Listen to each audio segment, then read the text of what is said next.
Est-ce que tu peux lever les deux mains vers le ciel en signe d'abandon? Parce que tu as entièrement. Parce que c'est toi qui as la capacité. Ce matin, Seigneur, change l'histoire de quelqu'un dans cette salle. Change. Change. Change. Change. Change. Change. Change. Change.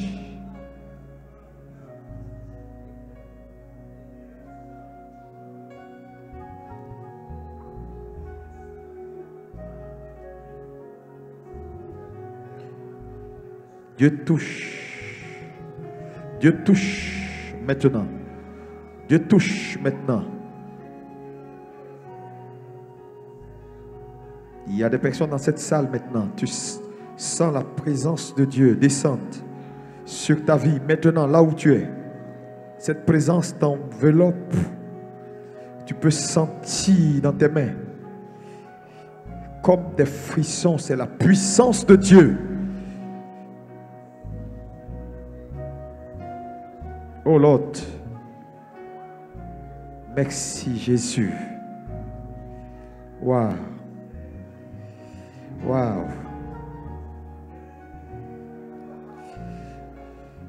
Waouh.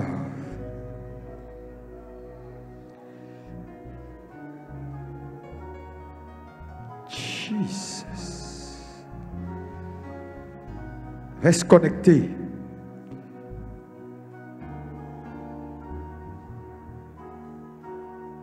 Merci Saint-Esprit. Saint-Esprit. Oh.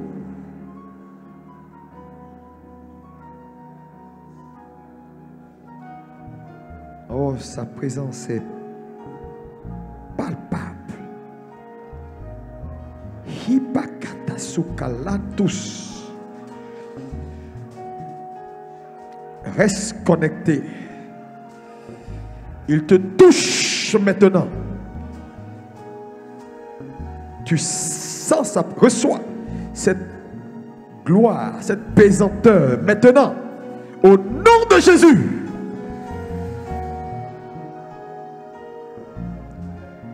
J'enlève les lourdeurs des vies.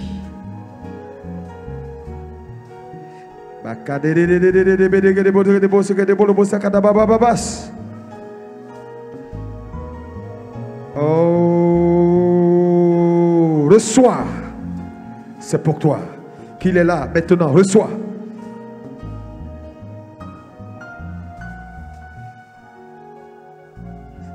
Oh, l'Esprit de Dieu.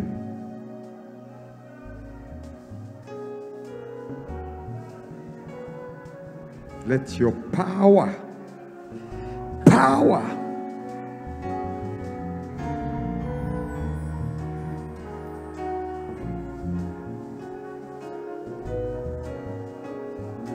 Tu es rentré ici avec des douleurs dans le bas-ventre.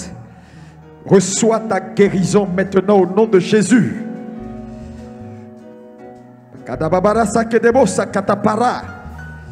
Maintenant même, cette douleur te quitte, dit l'Éternel. Materelos pali kliskupala kol malantus parai.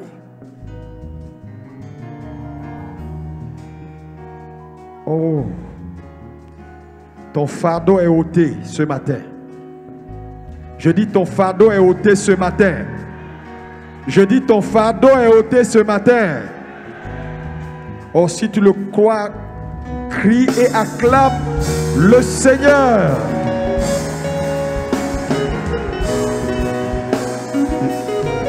Oh, alléluia.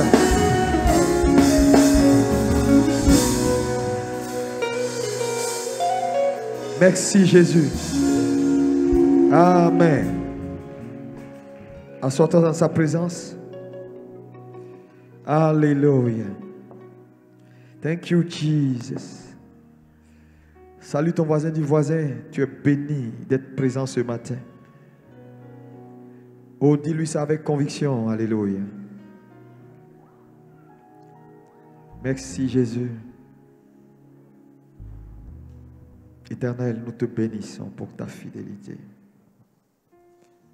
Je veux saluer tous ceux qui nous suivent. Et nous voulons bénir le Seigneur pour sa fidélité. Amen. Ce matin, nous continuons avec le thème que nous avons partagé dimanche dernier sur planifier votre futur. Dis à ton voisin, planifie ton futur. Dis-lui ça avec conviction. Plus fort que ça.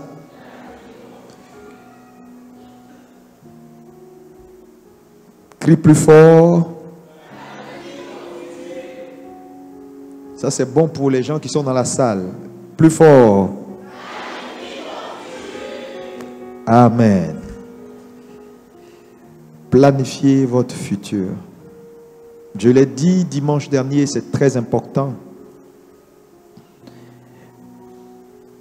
Et nous allons donc faire une lecture. Et nous allons aller à la parole de Dieu. Jérémie 29, 11, que vous connaissez tous. On va faire cette lecture. Amen. Je connais les projets que j'ai formés sur vous. Il dit, je connais les projets que j'ai formés sur vous. Projets de paix et non de malheur. Projets de paix et non de malheur. Afin de vous donner un avenir et de l'espérance. Afin de vous donner un avenir et de l'espérance. Donc, ce verset nous révèle que Dieu, qui est créateur de tout, considère le planning. Il dit, je connais les plans ou les projets que j'ai formés sur vous. Donc, Dieu a un plan pour ta vie. Dis à ton voisin, Dieu a un plan pour ta vie. Luc 14, verset 28 à 33. Luc 14, verset 28 à 33. Car lequel de vous, s'il veut bâtir une tour, ne s'assied d'abord pour calculer la dépense et voir s'il a de quoi la terminer, de peur qu'après avoir posé les fondements, il ne puisse l'achever, et que tous ceux qui le verront ne se mettent à le railler, en disant, cet homme a commencé à bâtir, et il n'a pu achever. Ou, quel roi, s'il va faire la guerre à un autre roi, ne s'assied d'abord pour examiner s'il peut, avec 10 000 hommes, marcher à la rencontre de celui qui vient l'attaquer avec 20 000. S'il ne le peut, tandis que cet autre roi est encore loin, il lui envoie une ambassade pour demander la paix. Amen. Asseyez-vous dans sa présence.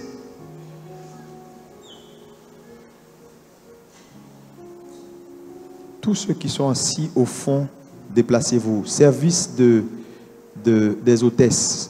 La responsable est où? Où sont les hôtesses? S'il vous plaît, quand on vous donne des instructions dans l'église, respectez, même la sécurité. Vous deux là-bas, au fond, déplacez-vous, parce que vous étiez en train de bavarder tout à l'heure pendant qu'on faisait la lecture.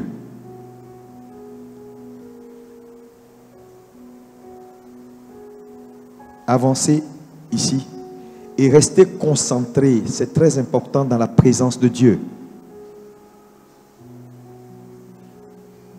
Qu'est-ce que vous étiez en train de vous dire pendant qu'on faisait la lecture où il fallait lire? Vous étiez en train de discuter et causer. Pourquoi? Madame Da.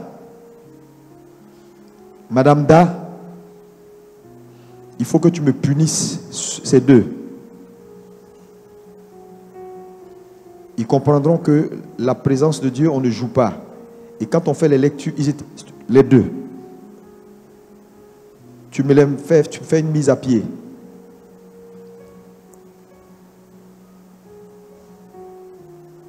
Apprenez à avoir du respect pour la présence de Dieu, même dans l'exercice de votre fonction. Quand on commence à lire la parole de Dieu, ce n'est pas le temps d'être distrait, c'est Dieu qui parle. Craignez Dieu et vous verrez sa gloire. Les chrétiens sont devenus tellement familiers à la présence de Dieu qu'ils se permettent dans la présence de Dieu de faire ce qu'ils veulent, d'entrer, de sortir, de faire ce qu'ils veulent.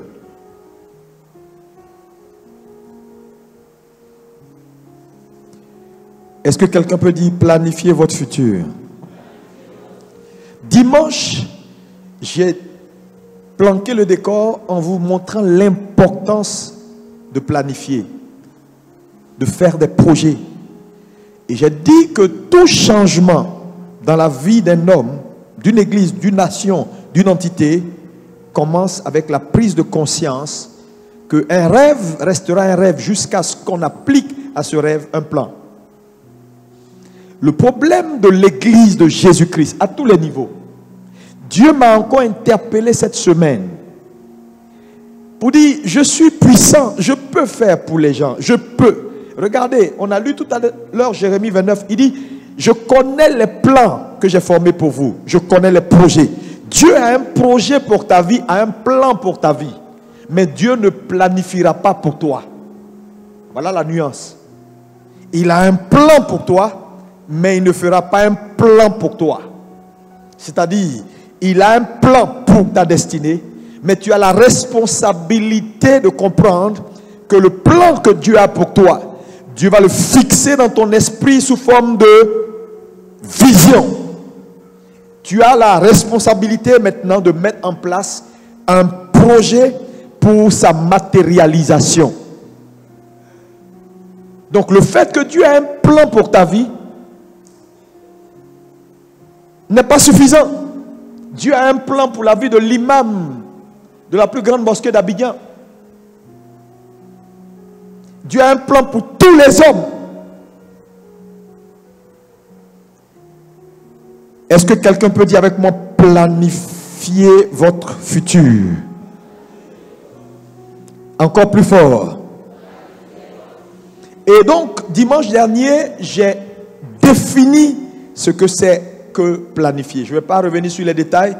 Tu peux aller au CD. Et quand on le dit, beaucoup de gens ne le font pas parce qu'ils n'ont pas compris que le véritable changement dans la vie d'un homme vient par la compréhension. La compréhension. La compréhension. Donc, si tu n'étais pas là dimanche, il faut retourner, acheter ton CD, réécouter pour pouvoir comprendre et faire le lien entre ce qu'on a dit et ce que nous allons dire aujourd'hui. Un autre constat que j'ai fait, c'est que les gens ne réussissent pas souvent, bien qu'étant assis dans l'église, parce qu'en réalité, ils ne choisissent pas la vie qu'ils veulent vivre. Je veux te dire, si tu ne choisis pas, tu as choisi. Parce que, je l'ai dit et je le répète, les hommes sont les seules créatures que Dieu a fait pour ne pas réagir à la vie. Et en tant que chrétien né de nouveau, assis dans une église évangélique, Dieu ne t'a pas sauvé pour réagir à la vie. C'est-à-dire, tu es là, c'est quand il pleut que tu te rends compte que, ça coule. C'est quand il y a un problème. En fait, tout ce que tu fais est en réaction à une situation. Il y a un problème. Ça veut dire simplement que la vie te vit, tu ne vis pas la vie.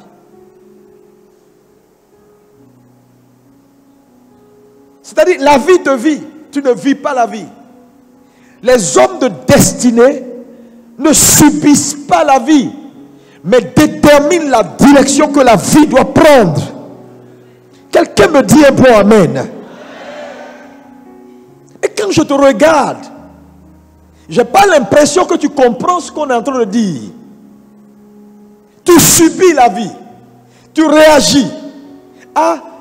l'enfant a été chassé de l'école. Ok, je vais chercher l'argent. Mais il fallait réfléchir que quand tu le mettais à l'école, c'est pourquoi la Bible dit, qui d'entre vous veut bâtir une tour ne s'assoit pour faire des calculs. Donc, qui planifie. Parce que sinon, il ne pourra pas achever la tour. Et les gens diront qu'il n'a pas été capable de le faire. Jésus dit, même quel roi veut aller en guerre, ne s'assoit pas pour faire des calculs pour voir si l'ennemi en face est plus fort que moi ou est plus faible que moi. Frères et sœurs, quand vous décidez d'être chrétien, vous entrez dans une bataille de destinée. Une bataille. Est-ce que tu peux être une bataille de destinée? Oui, je vous dis, c'est une bataille. La vie est un combat.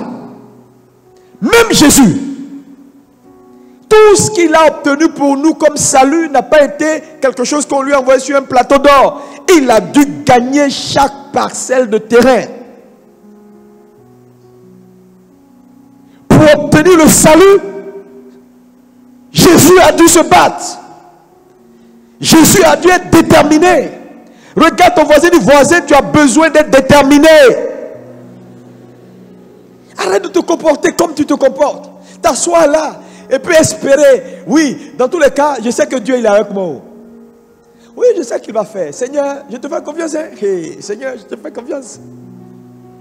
Oh Dieu. Et puis tu pleures. Et puis tu dis, Seigneur, mes yeux sont sur toi. Seigneur, mes yeux sont sur toi. Arrête tes pleurs et arrête tes prières d'incrédule. Tu attends Dieu, Dieu t'attend.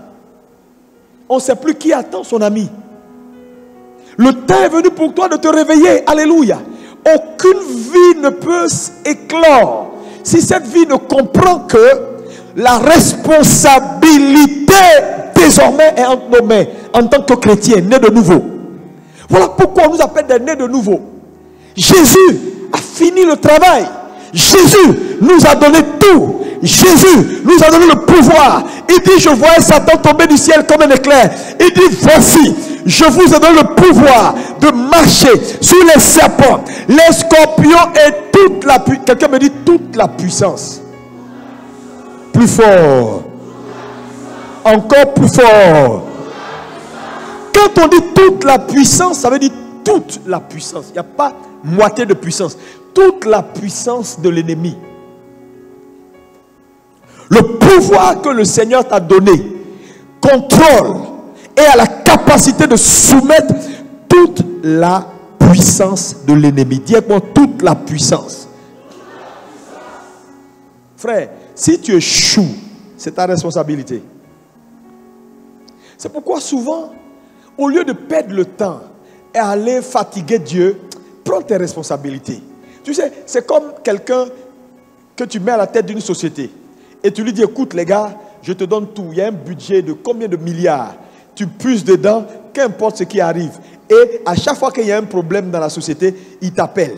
Oui, on fait comment? Je ne sais pas où aller. Et puis, attends, à un moment donné, tu vas t'énerver pour dire, quand même, si tu ne veux pas être patron, tu ne veux pas prendre tes responsabilités pour diriger la société. Tu es le responsable. Tu ne veux pas diriger la société. Il va falloir t'asseoir. Je vais mettre quelqu'un d'autre. Il y a des gens ici. Dieu est sur le point de te disqualifier. Et ce matin, il m'a envoyé te dire, il te parle encore. Ouvre tes oreilles. Arrête de pleurnicher. Un homme ne pleurniche pas. Un chrétien ne pleure pas. C'est dur. Lève-toi. Regarde. Frère, quand la vie est dure, ce sont les durs qui s'en sortent. Oh, acclame Jésus-Christ de Nazareth. On a trop de gens qui subissent la vie, qui sont assis et qui ne se battent pas. Frère, les hommes de destinée ont compris qu'ils ont une responsabilité. Tu peux changer ton histoire et Dieu sera d'accord avec toi parce qu'il t'a donné le pouvoir de marcher sur les serpents, les scorpions et toute la puissance de Satan. Est-ce que quelqu'un peut me dire bon amen? Qu'est-ce que Satan peut faire? Tu ne vas pas passer ton temps à pleurnicher, être tout le temps en train de dire oui, je ne comprends pas, c'est difficile. Oh Dieu et Seigneur, comment je fais? Sans toi, je ne peux rien. Frère, Dieu a fini de travailler. Dieu a fini. Tu dois t'asseoir, faire tes plans, calquer ton plan sur le plan céleste, et puis être déterminé, et tu verras la gloire de Dieu.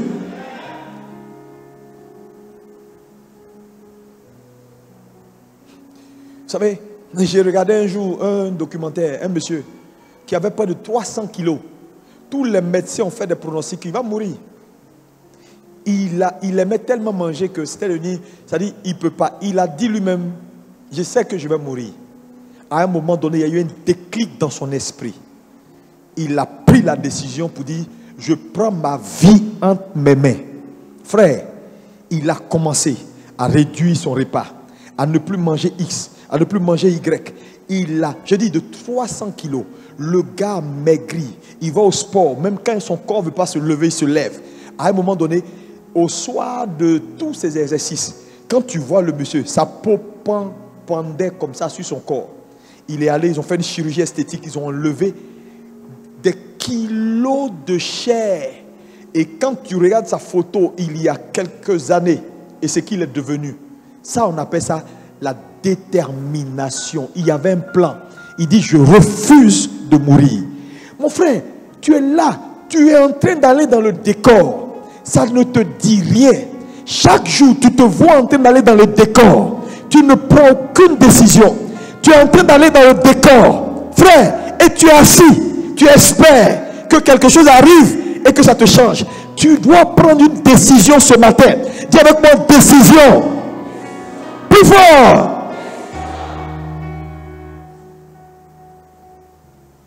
Alléluia. Tout véritable changement. Je vais te dire une chose.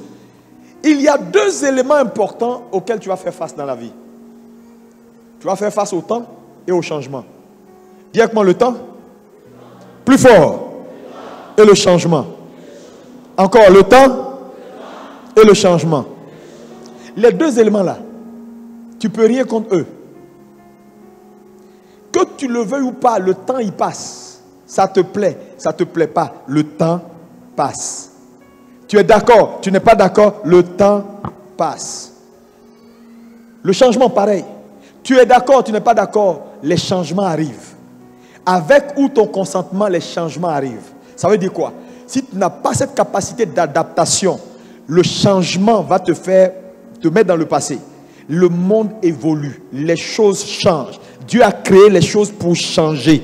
Dieu a créé les choses pour évoluer. Donc, ces deux choses-là s'imposent à toute vie humaine.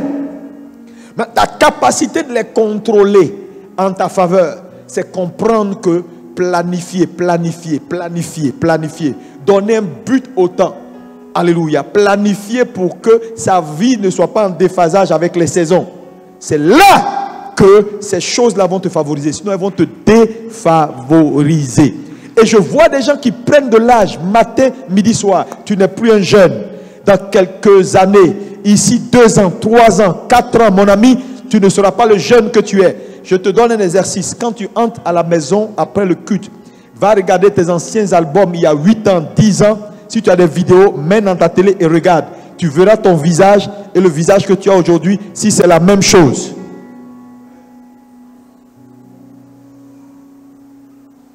Si tu as la même force que tu avais il y a quelques années par rapport à ce que tu fais aujourd'hui. Le temps passe et les changements se succèdent.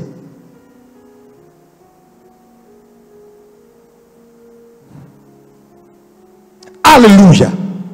Quelqu'un peut me dire un bon amen?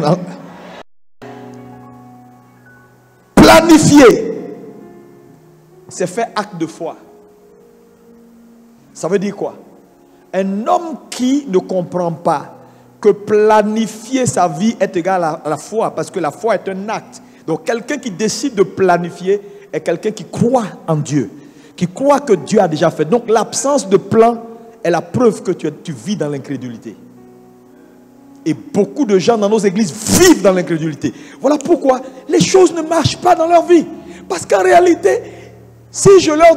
Ici, on vous demande, dis-moi pour les 3 prochaines années, quel est ton plan? Il y a peu de gens qui peuvent lever le doigt pour me dire, pasteur, avec sérieux, je me suis assis. Jésus dit, il n'y a personne qui peut bâtir tout là. Ta vie, c'est ta tour. Nous sommes perpétuellement en train de bâtir notre vie, notre existence. Bâtir nos foyers, bâtir nos maisons, planifier. Dis à ton voisin, planifie. Tu as besoin d'un plan pour ta propre vie, sur tes enfants, ton foyer, ce que tu vas devenir, ta carrière.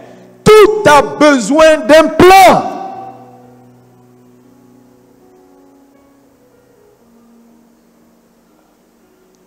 Après toi, est-ce que tu as déjà pensé à ça? Tes enfants vont manger quoi? Ils vont dormir où? Il faut planifier. Frère, il faut que l'intelligence nous habite.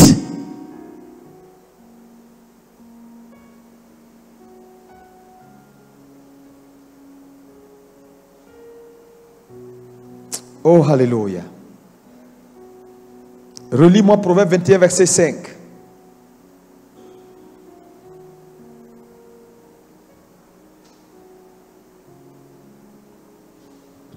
Oui. Proverbe 21, verset 5.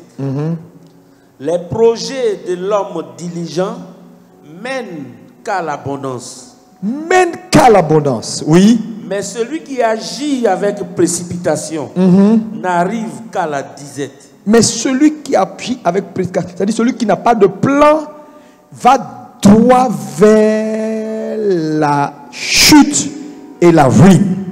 Merci. Planifier va nécessiter, numéro 1, que tu aies une vision claire de ce que tu veux. Demande à ton voisin à côté de toi, quelle est ta vision? N'allons pas loin. Prenons 2025. Ici, 2025. Ce n'est pas beaucoup.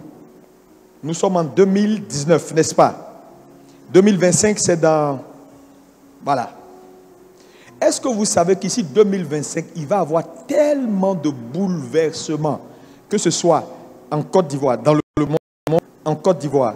Frère, les choses se passent trop vite. Quand vous prenez, par exemple, 5 ans en arrière, disons, même donc 10 ans en arrière, la scène internationale a changé pratiquement de visage. Si on repart 10 ans en arrière, 10 ans en arrière.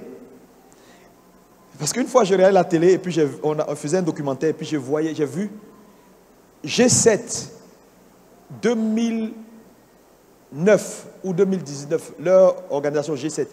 Et la plupart des présidents qui étaient là ne sont plus. Il y avait les Chirac, il y avait, je crois, George Bush, il y avait même les Compaoré, ils ont invité des présidents africains, il y avait les Goodluck Jonathan. Quand tu les cites, tu peux les citer, ils ne sont tous plus. Tu prends la Côte d'Ivoire, tu repars en arrière. La plupart des gens qui étaient en fonction ne sont plus. Et encore, s'ils avaient seulement quitté, la plupart sont morts.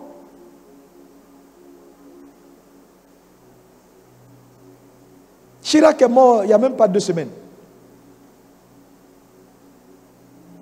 Jacques Chirac. C'est fini. Pourtant, à un moment donné, quand il parle, il a parlé. Frère, le temps que Dieu te donne, là, tu es en train de fabriquer quoi même?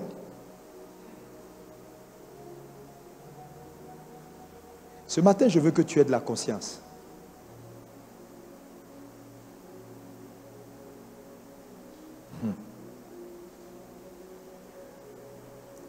Tu dois avoir, ça commence par avoir une vision claire. Ici, 2025, si tu ne l'as pas encore, commence à prier maintenant. Dis, Seigneur, parle-moi. Qu'est-ce que tu vois? Où vas-tu?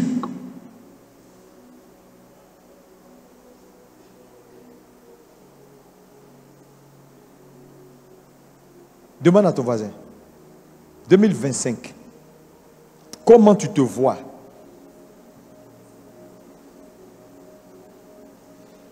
Tu sais, la vision est à plusieurs niveaux ici. Tu dois avoir une vision sur toi-même. Individu. En 2025, je me vois. J'aurai tel âge, un peu vieux, bien, les cheveux bien coupés, la barbe bien rasée, en pleine forme. Ça veut dire conséquence de ce que tu as comme vision là. Tu commences à poser des actes qui vont te permettre d'avoir cette image que tu as de toi. Donc, la santé nécessite, numéro 1, que je revoie avec un diététicien, par exemple, ma façon de manger. Parce que manger est l'une des choses les plus dangereuses pour la vie. Bien qu'elle soit importante, mais vous allez comprendre au fur et à mesure que vous allez grandir que manger sera ton défi numéro 1 pour tenir dans le parcours de la vie. 2. Voilà la vision que j'ai sur moi. Donc, par rapport à ça, qu'est-ce que je dois faire? Ne pas affaiblir mon corps, affaiblir mes jambes, affaiblir. Je dois m'exercer, cultiver l'exercice pour tenir mon corps, pour qu'à un moment donné, à cet âge-là, que mes muscles puissent toujours réagir. Parce qu'il y a des gens, tu peux voir quelqu'un avec 90 ans qui est en pleine forme, tu te dis comment il fait? Non, ce n'est pas comment il fait. Il y a un prix qui a été payé quelque part. Donc, la vision sur toi-même. La vision maintenant sur ce que Dieu t'a permis d'envoyer dans le monde. La vision maintenant sur le travail, la mission que Dieu t'a donnée. Ce qui va te qualifier au dernier jour, et puis Dieu dira, bon et fidèle serviteur. Ou méchant et mauvais serviteur. Quand on dit bon et fidèle serviteur, le bon et le fidèle serviteur, ici, quand on lit Matthieu 24, c'est celui qui a fait quoi? Qui a non seulement gardé le talent, mais qui l'a fait fructifier. Donc la fidélité, c'est la capacité à faire ce que Dieu te demande de faire et à bien le faire.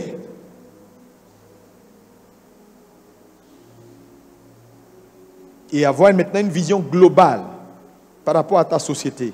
L'impact que Dieu veut que tu aies dans la société et ce que Dieu t'appelle à faire.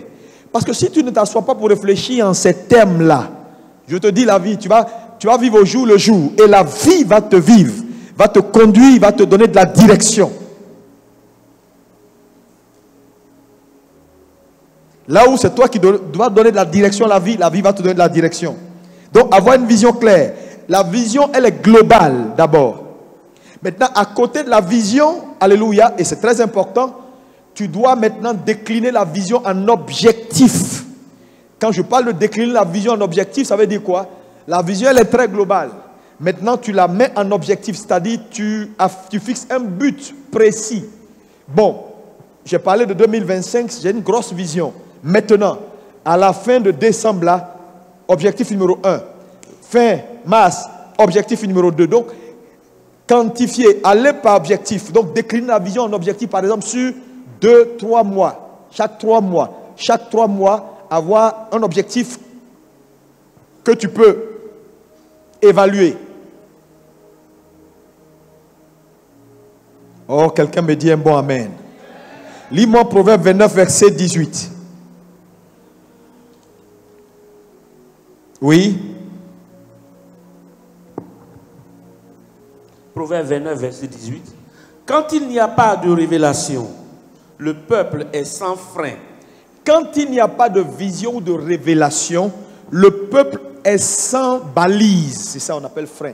Le peuple est sans balise. Balise. C'est-à-dire, là où il n'y a pas de balise, quand tu vas sur un pont, le pont Félix Houphouët-Boigny, il y a des balises, Les balises sont mises là exprès pour que, quelle que soit la folie du conducteur, qu'il y ait au moins quelque chose qui l'empêche d'entrer dans l'eau. La vie a besoin de balises. Quand il n'y a pas de balises, le peuple peut aller dans tous les sens.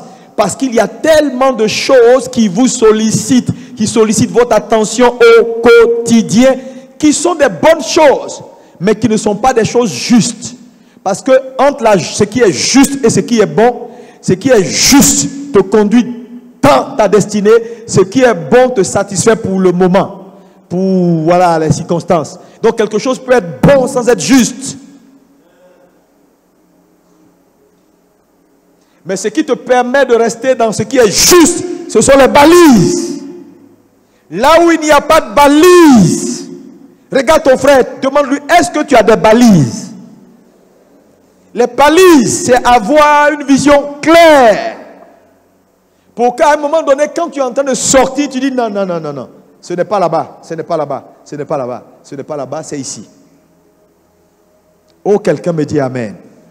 Est-ce que vous savez que même quelqu'un qui vit n'importe comment, c'est l'absence de vision qui amène quelqu'un à vivre n'importe comment. Sinon, à un moment donné, quand la vision devient forte dans ton esprit, il y a un style de vie que tu ne peux plus avoir. Quelqu'un qui vit n'importe quoi, c'est parce qu'il ne sait même pas ce qu'il a fait, il ne sait même pas où il va, il ne connaît même pas son importance, il ne sait même pas ce que Dieu attend de lui. Il ne sait rien, donc il vit sa vie. Quand il voit quelque chose qui est joli, il saute dessus. Il voit une femme, il dit, viens ici. Parce qu'il ne sait même pas où il va. Quand tu sais où tu vas, c'est maintenant tu attends de regarder ce qui est joli. Non, tu ne cherches plus ce qui est joli, hein. Tu ne cherches plus ce qui est bon, tu cherches ce qui participe à te conduire dans ta destinée. Oh, quelqu'un me dit un bon amen.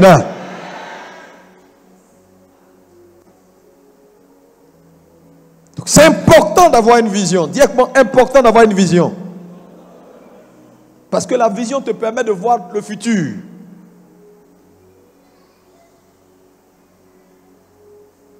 La vision fait deux choses majeures.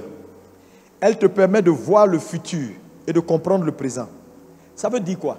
Un homme qui n'a pas de vision, non seulement ne verra pas le futur, mais ne va même pas comprendre son propre présent. Il va marcher comme un zinzin. Tu vois, il est là. Aujourd'hui, on dit tu es où là? Non, je suis ici. Demain, il est ici. Après, il est ici. Après, il est dans le cacao. Après, il est dans le café. Après, il est dans le riz. Il ne sait pas où il va. Pourquoi? Il n'a pas de vision claire. C'est la vision qui te permet de voir le futur et comprendre le présent. Ton présent sera un présent saboté si tu n'as pas de vision.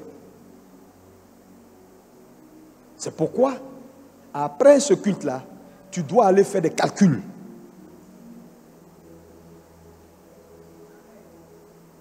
Parce que tu sais, là où il n'y a pas de vision, il n'y a pas de futur.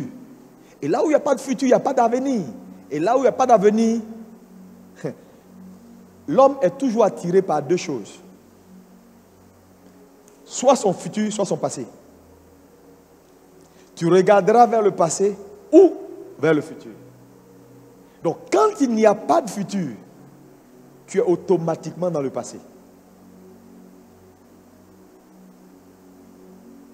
C'est pourquoi Paul dit, je presse pour aller vers le futur. Parce que c'est comme si naturellement, il y a toujours une force qui t'amène à regarder ton passé. C'est pourquoi vous allez voir dans l'église, beaucoup de gens sont nostalgiques. Ils vivent dans le passé, ils n'ont aucun futur. Et là où il n'y a pas de futur, on est dans... Il y a 6 mois avant, quand on allait l'argent là, on voyageait, on partait même à Dubaï. Après de Dubaï, on passe à Kuala Lumpur, on prend des sacs. Et puis il est dans le passé. Le passé, avant là, avant c'était nous. Et ils sont dans avant, c'était nous. Tu es dans le passé. Et quelqu'un qui vit dans le passé n'a pas de futur. Toute sa gloire est dans le passé.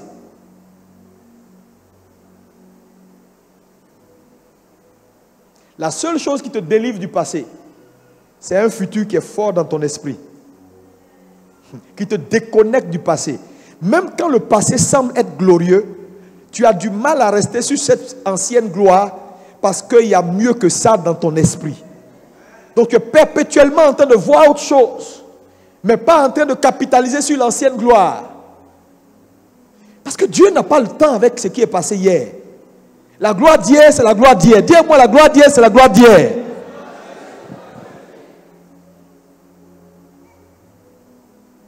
Dieu est toujours intéressé par ce qui arrive. Par ce qui vient. Et je vous assure que tu comprends qu'avec... C'est-à-dire que quand tu comprends la vie, frère, il n'y a rien qui peut te limiter. Oui.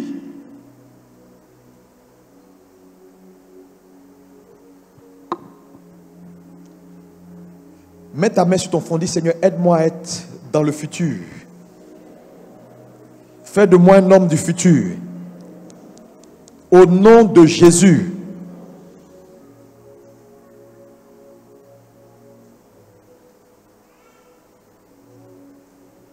Alléluia.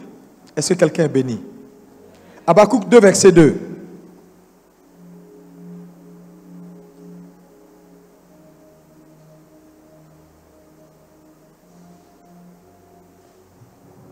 Habakkuk 2, verset 2. L'Éternel m'adressa la parole et il dit, écris la prophétie, grave-la sur des tables, afin qu'on la lise couramment. C'est une prophétie dont le temps est déjà fixé.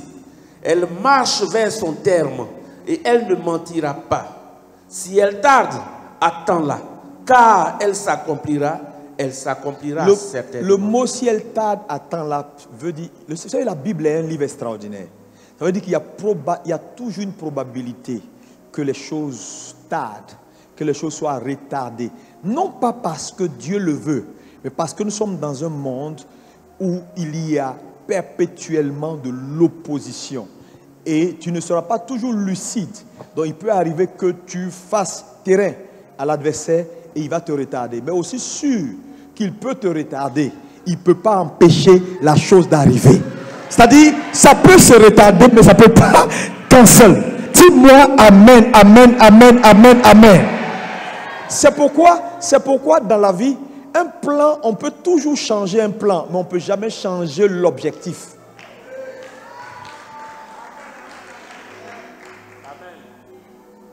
Je vous ai dit, ton plan c'est ton GPS. Et quand tu es naturellement dans la ville avec un GPS, quand il y a un obstacle, il te propose un autre chemin. Mais il n'annule pas le but. Ça peut tarder, ça peut être compliqué. Mais ne perds pas espoir. Je vous ai dit. Et ça, cette fois-là, je veux que tu la gardes. Parce que moi, je vis avec. Dieu ne commence pas ce qui n'a pas terminé. Moi, ma vie est achevée. Si Dieu l'a achevée, c'est dans la gloire. À moi de tout faire pour répéter sur terre ce qui est achevé. Et si je m'attelle à répéter ce qui est déjà achevé, je ne peux qu'avoir la gloire. Les obstacles viendront, mais quand je les vois, je vois un tremplin, je vois quelque chose qui vient m'amener à une nouvelle étape de ma vie. Je ne vois pas ça comme un problème. Frère, pourquoi? Parce que ma façon de voir la vie est différente. Chaque obstacle est pour moi une opportunité de révéler la gloire de Dieu. Est-ce que quelqu'un peut acclamer Jésus-Christ de Nazareth?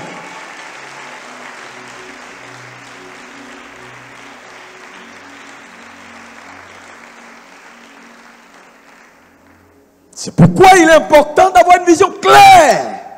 Et ce matin, je veux te challenger. Parce qu'il n'y a pas de planning efficace sans vision claire. Ça commence par là. Voilà ce que je vois. Voilà ce que je veux. Voilà dans les 5 prochaines années.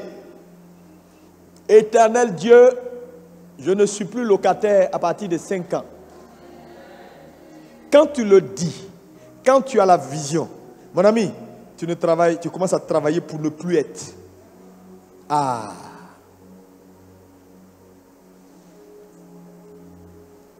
Tout est possible. Tu sais, il ne faut pas regarder à ta force. Ne regarde pas à... Mais dans 5 ans, est-ce qu'ici 5 ans, j'aurai assez d'argent pour faire? Frère, Dieu n'a pas besoin de te donner de l'argent pour te donner une maison. Ce n'est pas une affaire d'argent. C'est une affaire de je ne serai plus quoi? Locataire. De toute façon, ça va venir là, ça dépend. Frère, quelqu'un va te voir et puis va te dire, cette maison là, c'est pour toi. La foi est quelque chose d'exceptionnel. La foi est quelque chose qui embellit la vie. La foi rend beau. La foi va te donner de vivre le ciel sur la terre. Abraham crut et sa foi lui fut imputée à justice. Il a expérimenté, étant dans l'Ancien Testament, quelque chose qui était une promesse à venir. Et toi qui es dans la promesse, Tu sais, à un moment donné, il faut tuer la peur. Et puis deviens sensible à tout ce que Satan peut faire. Frère, je te dis la vérité. Hein, parce que tu t'inquiètes. Tu ne t'inquiètes pas. Ça ne change rien. Tu veux mourir jeune? Non, je te demande, tu veux mourir jeune? Mais tu t'inquiètes même pourquoi? Parce qu'il y a des inquiétudes qui sont inutiles. Je te dis, inutiles. J'ai vu Dieu sur ce soleil changer l'histoire des hommes. Tu es capable. Tue la peur, tue tout ce qui te dérange, tue cela. Garde seulement ta foi en Dieu. Il y en a qui n'ont pas l'argent, ils tombent malades. Comment tu n'as pas l'argent, tu tombes malade? Seigneur, je n'ai pas eu ce truc-là. Et puis si on a souffle, Seigneur, non mon ami, tu ne peux pas, la Bible dit pas tes inquiétudes, tu ne peux pas ajouter une seule coudée à ta vie. Une seule, tu ne peux pas. Donc c'est inutile. C'est inutile. C'est inutile. Je ne sais pas où la vie t'a déposé. Hein. Tu vis peut-être dans un taudis. Peut-être là, il pleut ces 3 jours-là. Ta maison est complètement inondée. Tu pleures. Tu dis, mais comment je vais... Moi, ma vie n'a pas de sens. Ma vie n'a pas de sens. Frère, je veux te dire, Dieu est celui. Souvent, c'est pourquoi je prie que Dieu t'aide à intérioriser les bons repères dans ta vie. Moi, il n'y a rien que Satan peut faire qui va me déstabiliser. Non, je ne te le dis pas parce que je suis en train de te le dire. Je me suis résolu à une seule chose. Dans la vie, là, Dieu peut faire et défaire. Il peut faire et défaire. Il peut faire et défaire. Si tu as vu quelque chose, Dieu peut recommencer. Il n'y a rien qui doit te... Non, frère. Tu peux rencontrer quelqu'un qui va te donner... Aujourd'hui, là, il y a tellement d'argent dans le monde. Il y a des gens, ils ont l'argent jusqu'à... Ils ne savent pas où mettre. Dieu peut t'emmener moitié. C'est pourquoi mon cœur n'est pas attaché au matériel. Parce que j'ai compris que quand tu arrives à un point dans la vie, frère, tout ce que tu veux, Dieu peut le faire. Aujourd'hui, là, si je cherche l'argent, c'est pour amplifier l'œuvre. Mais amplifier l'œuvre à un niveau où moi-même je serai satisfait. Voilà ma quête des ressources. Sinon, avoir un beau salon, Louis XIV, doré, frère, les païens ont ça. Ça dit, un païen peut entrer ici, il peut décider de changer tout ce que vous voyez ici, là. Il appelle au cadre déco, il dit, changez-moi tout ce qui est meuble, décor, tout. Et puis, il n'aura pas la migraine. Quelqu'un peut faire ça. Donc, tu vois, ton cœur ne peut pas s'attacher à quelque chose. C'est Dieu qui est capable. C'est pourquoi je suis venu te challenger. Ta destinée, elle vaut mieux. Elle vaut mieux. C'est la chose la plus importante. Parce que ta destinée n'est pas juste une destinée. Elle affecte, elle participe à révéler le plan de Dieu. Mais avant cela, il faut que tu aies une vision claire.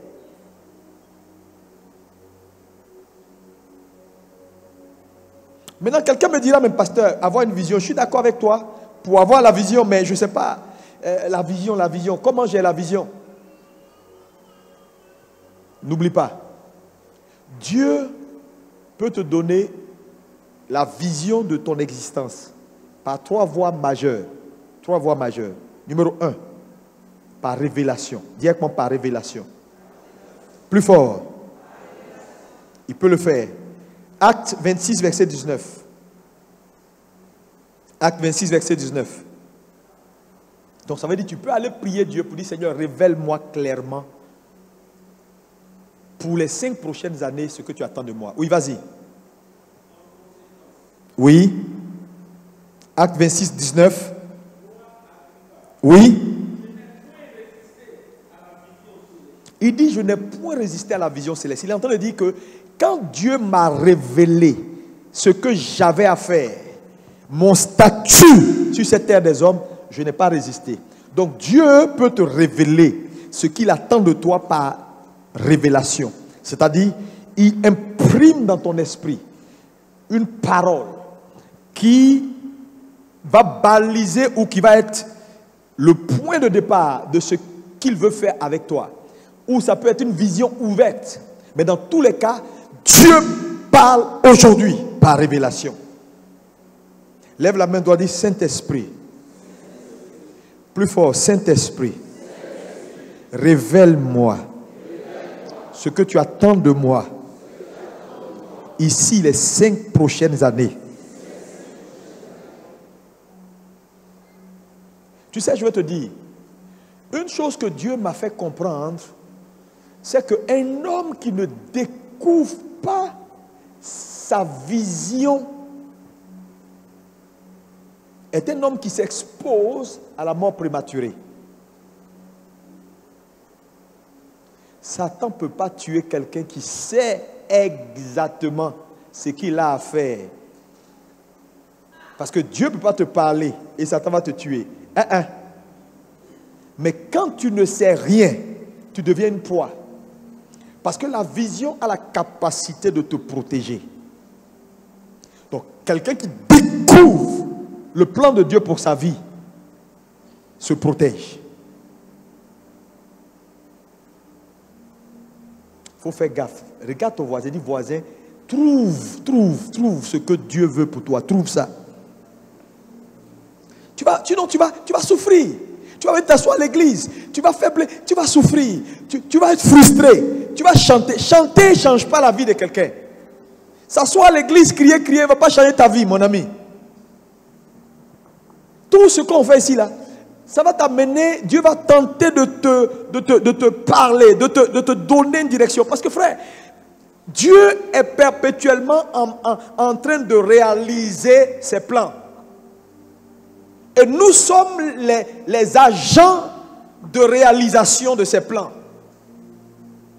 Voilà le seul business que le Seigneur fait en ce moment. Il est perpétuellement en train de réaliser ses plans. Parce que bientôt c'est la fin. Et chaque personne qui se rend disponible pour être un acteur efficace de l'accomplissement de son plan, en même temps qu'il accomplit son dessein en lui, il accomplit le plan de Dieu. Parce que le plan de Dieu, ta destinée est toujours rattachée à une partie du plan de Dieu, de façon globale. Donc, tu ne peux pas accomplir le plan de Dieu pour ta vie sans accomplir le plan global de Dieu. Voilà pourquoi Satan attaque les hommes. Parce qu'il sait que chaque être humain qui réussit dans un secteur donne une plateforme à Dieu. Trop de nos gens dans nos églises ne savent rien du tout. Ils sont convertis. Quelqu'un les a convertis. Sinon, tu ne seras pas assis. Tu as dit, je ne fais. C'est-à-dire, si tu sais ce que tu as à faire ou ce que Dieu veut faire avec toi, tu ne seras pas assis chez un homme en train de vivre concubinage. Tu es assis là, tu n'es pas marié, tu es assis là. Parce que tu n'as pas d'espoir dans la vie. Tu penses que si tu te laisses, personne ne va te prendre jusqu'à ce que Jésus revienne. Donc, tu es assis là. Il te frappe, tu es assis là. Il ne t'a pas marié, tu es assis là. Parce que tu ne sais pas. Quand on sait ce qu'on a à faire, on ne va pas s'asseoir chez quelqu'un comme ça. Frappe-moi. Si tu es dans ça, il faut sortir.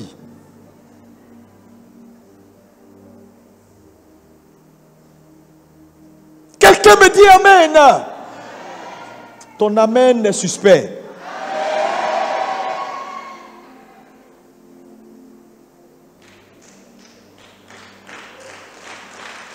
Alléluia. Dieu va te parler par révélation. Dieu parle aujourd'hui. Dis à ton voisin, Dieu parle. Il continue de parler. Ouvre tes oreilles. Il continue de parler. Il continue de parler. S'il n'arrive pas à t'avoir et à te communiquer la vision par révélation, il peut te parler par conviction. Ça veut dire quoi? Tu n'as pas une vision ouverte. Ce n'est pas spectaculaire. Mais Dieu va mettre dans ton cœur une conviction.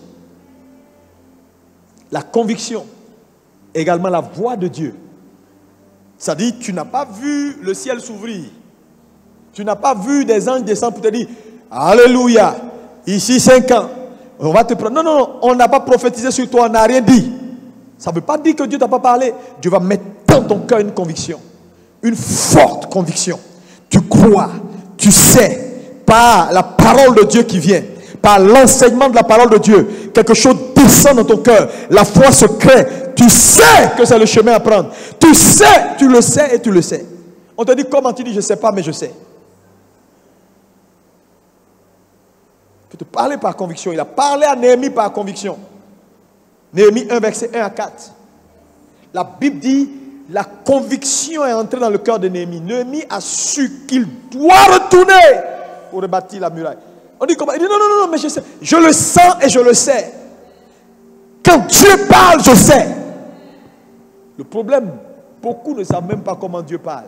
Ils ne savent pas comment avoir une conviction. Il ne sait plus si c'est lui, si ce n'est pas lui, si c'est Dieu, ce n'est pas Dieu. Parce qu'il n'a aucune communion avec Dieu, aucune relation avec Dieu. Donc il ne peut pas savoir si c'est lui-même qui est content, si c'est Dieu qui est content, c'est Dieu qui lui parle. Il ne sait même pas. Il dit, ah, Seigneur, je sens ça, mais je ne sais pas, pasteur, comment faire? Parce que souvent aussi, j'ai des sensations comme ça. Je sens d'aller prendre la femme de quelqu'un. Donc, je ne sais pas si c'est la même sensation. Il a toujours des sensations bizarres. Il sent toujours. Donc, quand il sent d'aller quelque part, il ne sait pas si c'est la même sensation.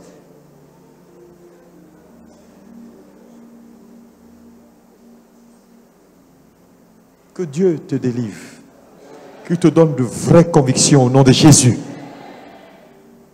Mais ta conviction vient dans la connaissance. C'est pourquoi il faut que tu sois versé dans la Bible, dans la parole de Dieu. Pour qu'à un moment donné, tes sensations diffèrent.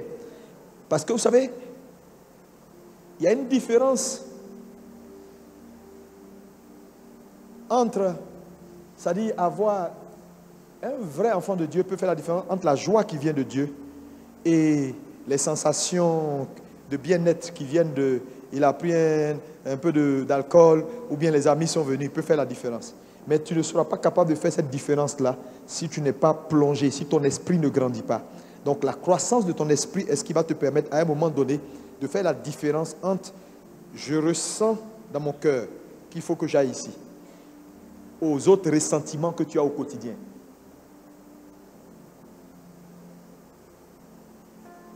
Donc la conviction. Dieu peut te parler par conviction.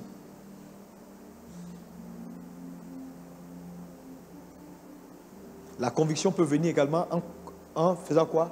Croire la parole. J'ai lu un verset, je crois le verset, je crois tellement ce que Dieu a dit que je rachète la parole de Dieu et devient ma conviction. Ça veut dire quoi?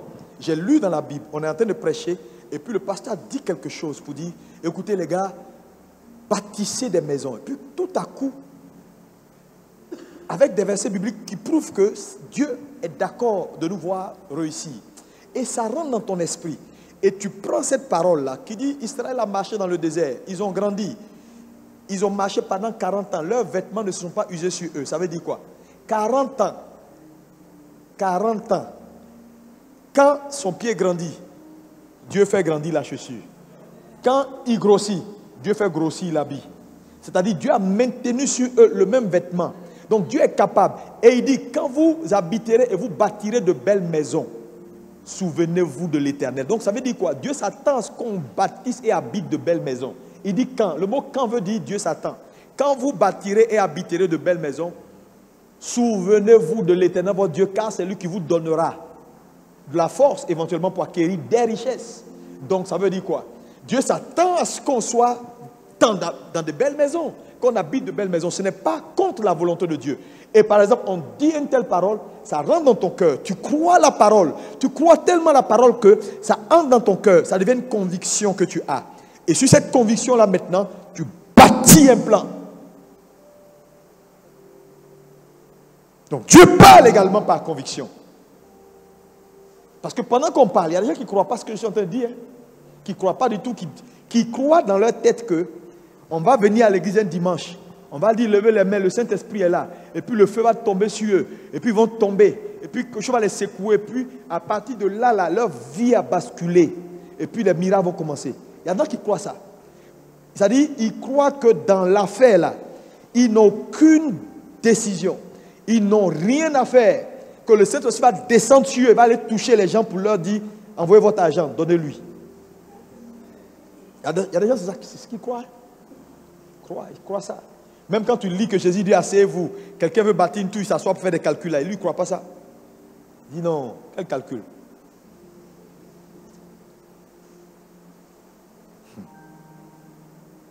Dieu peut te parler également, ou Dieu peut te donner une vision par impact. Impact, il peut impacter ta vie. Deutéronome 34, verset 9. Dieu peut impacter ta vie. Josué a reçu la vision par impact. Moïse lui a imposé les mains. Et le jour où Moïse lui a imposé les mains, Josué a reçu l'esprit de Moïse. Et c'est le travail que Moïse n'a pas pu achever. Dieu a imprimé ça dans son cœur. Donc tu peux recevoir la vision par impact. Ça veut dire quoi? Tu peux marcher avec quelqu'un qui a une vision et par impact, sa vision devient ta vision.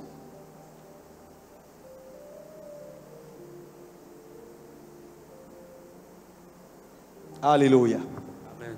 Josué, fils de Nun, était rempli de l'esprit de sagesse. Car, quoi? Moïse avait posé ses mains sur lui. Alléluia. Moïse l'avait impacté. Donc, ce qui était en Moïse est descendu sur lui.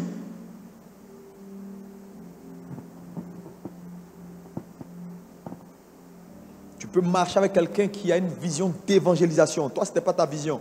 Mais à force d'être impacté par lui, tu reçois dans ton esprit cette vision d'évangélisation.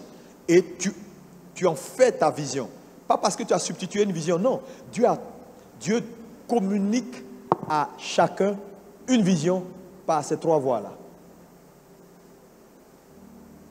Certains, c'est le surnaturel seul qui peut leur permettre de croire qu'ils ont reçu quelque chose. Dieu va tenter de passer par là. D'autres, ils ont grandi jusqu'à un certain niveau. Ils ont juste besoin de croire la parole et développer une conviction par rapport à ce que Dieu a dit. Si Dieu l'a dit, c'est possible. Donc, il rachète ce que Dieu a dit, ça devient pour lui. Et Dieu est d'accord. D'autres, ils suivent, ils observent. Et par observation, par suivisme, ce qui était la vision de leur leader ou de quelqu'un qu'ils ont côtoyé, leur est impacté. Dans tous les cas de figure, de ces trois cas-là, Dieu peut te communiquer quelque chose. Est-ce que quelqu'un est béni? Donc, lorsque ta vision est claire et nette, c'est important maintenant, je l'ai dit, de décliner cette vision en objectifs. Les objectifs sont beaucoup plus précis et sont dans le temps. Ça veut dire quoi? Tu dois prendre ta vie et voir en fonction de toi qu'est-ce qui est bon. 3 mois, c'est l'essentiel, c'est ce qui est l'idéal. Chaque 3 mois, évaluer l'objectif. Parce que c'est le cumul des objectifs là qui te conduit dans la vision globale.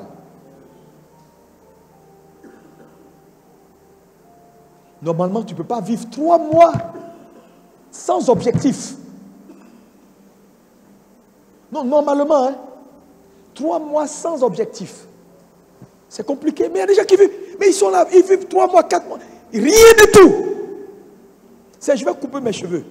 Je vais couper mes cheveux. Ouais, c'est tout. Je vais couper mes cheveux. Je vais faire ici un peu clair. Donc, après, cheveux les jaunes. Dans 2 mois, ça devient vert. C'est tout. 3 mois, 3 mois. Est-ce que quelqu'un est prêt à faire ça? Là, on a octobre, novembre, décembre. Octobre, ça vient de commencer, il y a encore du temps. Octobre, novembre, décembre. C'est-à-dire ces 3 mois-là, tu peux déjà te fixer un objectif clair. 3 mois, objectif clair. Non, je parle de ta vie personnelle d'abord. Toi, 3 mois.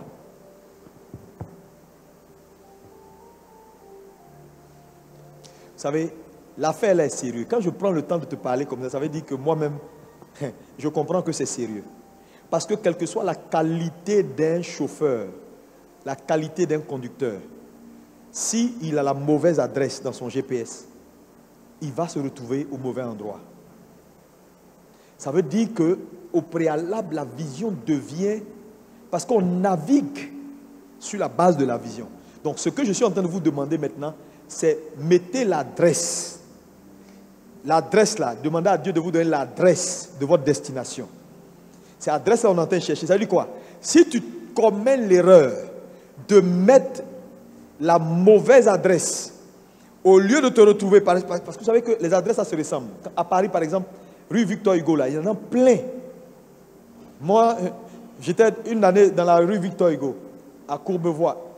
Rue Victor Hugo, Courbevoie, numéro 4. Il faut taper, tu vas voir. Il y a 10 000 rue Victor Hugo à la Colombe. Tu vas même à Paris, même Paris 15e, 16e, il y a plein de villes. Si tu ne sais pas choisir bien, tu vas mettre rue Victor Hugo. Il y en a à Rouen. Il y en a à Nice. Rue Victor Hugo. Et puis tu es distrait. Parce que le GPS te propose toujours, quand tu commences à écrire rue, quand tu mets Victor Hugo, il va faire apparaître plein de rues Victor Hugo. Si tu es distrait et tu dis Victor Hugo et puis tu continues, il va enregistrer un rue Victor Hugo. Mais tu n'as pas bien vu ce qui était là-bas. C'est rue Victor Hugo, Strasbourg. Tu vois là, en train de conduire, tu es sur le périph'. Rue Victor Hugo. Et puis le GPS te met arrivé dans 15h25 minutes. Tu ne regardes pas ça aussi. Alors que toi, ton coin là, en 25 minutes on est là-bas, mais il te met 15 heures de route. Et tu ne regardes pas, et tu es là. Et tu avances, tu dis, rue Victor Hugo. Et puis tu te dis, tournez à droite, tu tournes. Tournez à gauche, et puis tu tournes. Tu dis, ici il est bizarre, on ne passe pas ici d'habitude, mais comme le GPS on ne sait jamais, et puis il dit, tournez ici. Et puis tu vois, péage. Il faut commencer à réfléchir. Moi j'ai fait ça, ça m'a envoyé péage. Le temps d'aller, de trouver la route pour revenir, repayer près de 15 €. Là où tu allais à côté, frère, tu es dans un tunnel, tu ne sais pas où tu vas. Tu roules pendant des kilomètres, tu n'arrives pas. Pourquoi? Parce que tu as pris la mauvaise adresse. Et sur un mauvais chemin, Dieu n'a plus d'engagement vis-à-vis de toi. Parce que la Bible dit, la puissance de sa main opère seulement dans la sphère de sa volonté. C'est-à-dire, hors de la sphère de sa volonté, sa main n'est pas puissante. Donc les choses vont t'arriver. Maladie qui ne doit pas t'arriver va t'arriver. On va te tirer ici. On va te bloquer ici. Les choses vont être compliquées ici. Tu vas diminuer. Être pire même qu'un païen. Les païens même, ça va un peu, ils s'en sortent. Toi, tu ne t'en sors pas. Toi, tu as Jéhovah et puis tu as Bible. Et tu vas dire, mais Dieu même, qu'est-ce qu'il y a? Il n'y a rien. Tu es sur un chemin qui n'est pas le bon. Donc, l'élément adresse, avoir la bonne destination là, ce n'est pas négociable. Regarde ton voisin, dis voisin, tu peux même, je te propose d'aller jeûner et prier même pour ça. Oh oui, je te dis, il faut prier. Quelqu'un me dit amen. Maintenant, quand les choses sont claires, après ça, ta priorité, ce n'est pas courir, c'est t'asseoir. Avant de passer à l'action, on s'assoit d'abord. Avant de passer à l'action, on s'assoit. On ne s'assoit pas d'abord. Vous savez, un enfant qui n'a pas appris à s'asseoir ne saura jamais marcher. C'est pourquoi la vie commence par s'asseoir avant de marcher. Celui qui sait s'asseoir saura se tenir debout et saura marcher.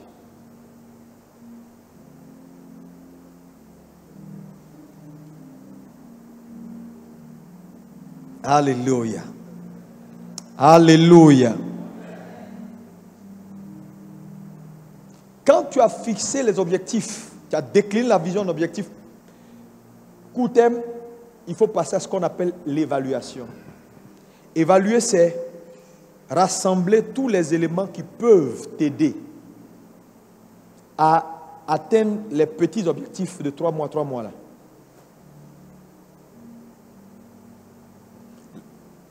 Premier,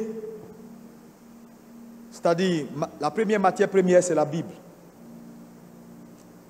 3 mois, dans 3 mois, je veux ça.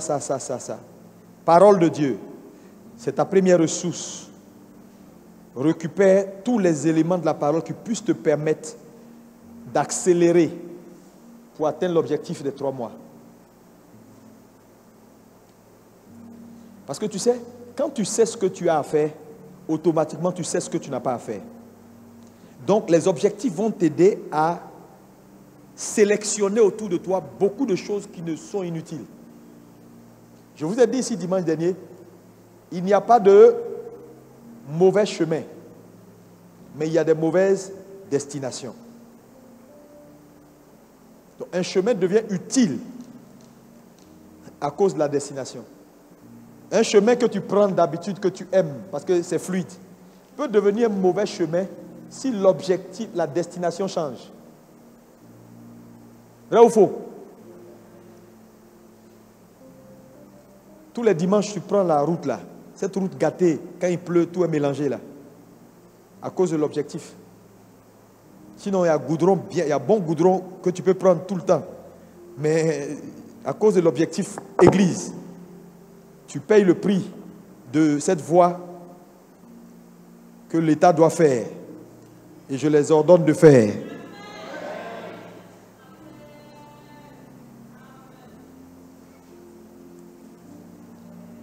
Alléluia.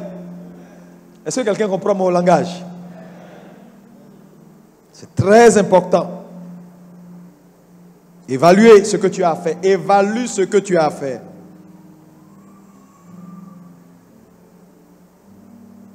Dans l'évaluation, n'oublie pas le coût. L'impact.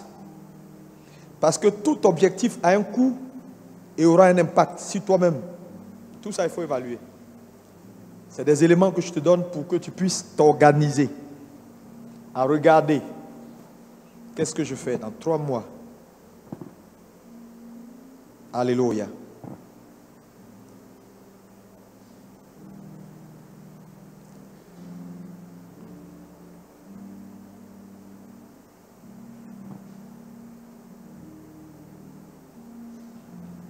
C'est ça l'estimation de ce que tu veux faire.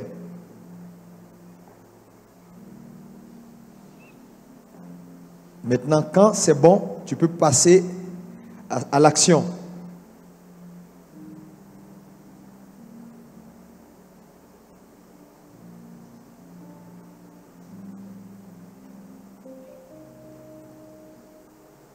Ici, dans l'action, ici, fais attention. Ce n'est pas action pour action. Stratégie. La stratégie qui va te donner l'action. Parce que dans un objectif à court terme, l'action doit être conduite par une stratégie. Voilà comment je vais réaliser. Non, je ne passerai pas ici, je passe ici. Bon, je vais faire comme ça. Pour que dans les 3 mois là, je puisse monter le chiffre d'affaires. Au lieu de faire bleu-bleu, je vais faire blanc-blanc. Et puis blanc là, de temps en temps, il fait un bleu, deux blancs. C'est-à-dire que tu mets en place une stratégie qui puisse te permettre de maximiser. Donc c'est ça l'objectif de la stratégie. La stratégie te permet de voir le chemin le plus court et le comment le plus rapide pour réussir ce que je veux réussir. Parce que vouloir accomplir dans l'action quelque chose, si tu n'as pas une stratégie qui soutient ton action, tu peux perdre beaucoup de temps à faire plein de choses, mais qui vont te prendre ton temps. Là où quelqu'un qui sait comment faire, avec peu d'efforts, a obtenu mieux que toi. Donc aujourd'hui, là, nous sommes dans un monde où les choses ne se font plus comme ça. Il faut réfléchir sur tout. Sur tout. Même en tant qu'église.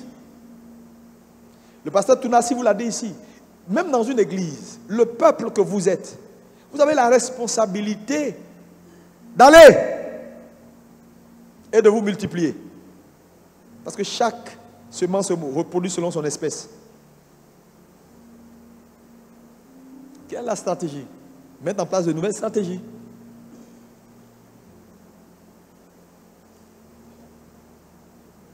Donc il faut qu'on réfléchisse permanemment sur la meilleure stratégie. La meilleure stratégie. On veut gagner des âmes? Ok. On vient samedi, on dit samedi à l'évangélisation. Quels sont ceux qui veulent venir? On envoie SMS, personne ne vient. 3 personnes. 4 jeunes gens. Tout le reste, ça dort, ça ronfle. Chacun est parti faire ses affaires. Ouais, le cas, allons-y.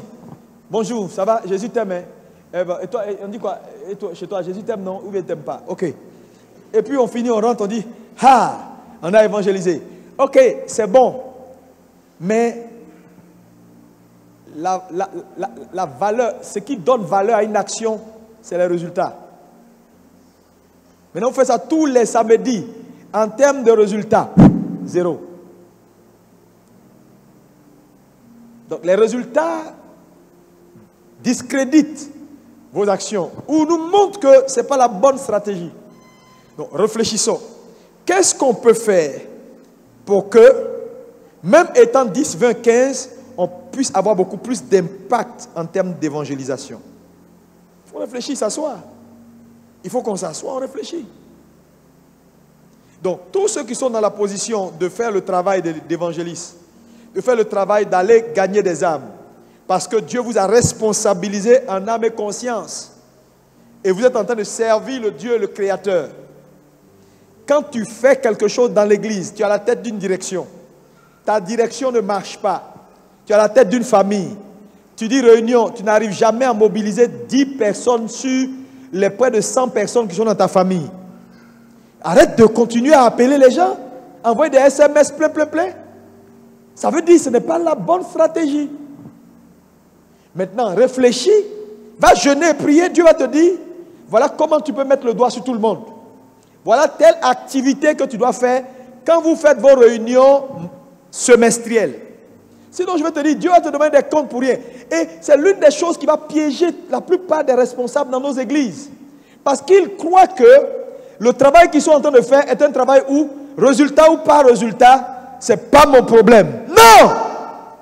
Dieu va te tendre la main en tant qu'entité individuelle, pasteur, résident, responsable de temps.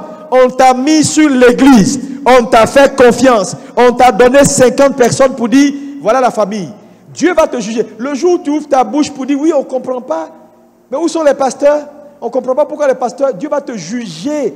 Parce qu'il t'a mis même à la tête de petits groupes là pour encadrer. Tu n'es même pas capable. Tu te lèves, tu voyages même. Tu ne dis même pas aux membres de ta famille. Toi qui es le responsable numéro 1. Tu es quelque part. Et puis les membres de ta famille, ils n'ont qu'à se chercher. Ah. Ils n'ont qu'à se chercher. Et tu viens t'asseoir après maintenant. Ah. Vous êtes où? Toi-même, tu ne pries pas. Et puis tu es là. À chaque fois que tu es réuni, il n'y a pas tête, il n'y a pas queue. Et tu es surpris qu'ils ne viennent pas. Donc la stratégie devient quelque chose d'essentiel pour les résultats. Et c'est important. Maintenant, Dieu est le plus grand stratège. Ça veut dire quoi? À chaque chose, on doit s'asseoir à ses pieds pour réfléchir. Qu'est-ce qu'on peut mieux faire, Seigneur? Qu'est-ce qu'on peut faire? Il y a une dame qui est venue me voir dans la semaine, elle dit, pasteur, Dieu m'a parlé de venir te voir. Il m'a dit de travailler avec toi sur certains éléments. Parce que Dieu m'a dit, tu as besoin de ça pour booster les choses encore un peu plus loin. J'ai dit, mais tu es d'où? Elle me dit, non, elle m'a dit. J'ai dit, mais bienvenue.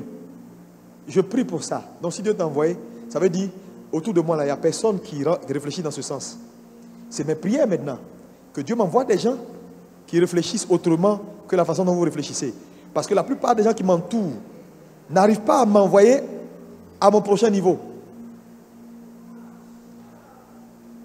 Élie dit à Élisée, si tu participes à me faire monter, les gens n'arrivent pas à me faire monter. Parce qu'ils sont limités dans leur pensée jusqu'à un certain niveau.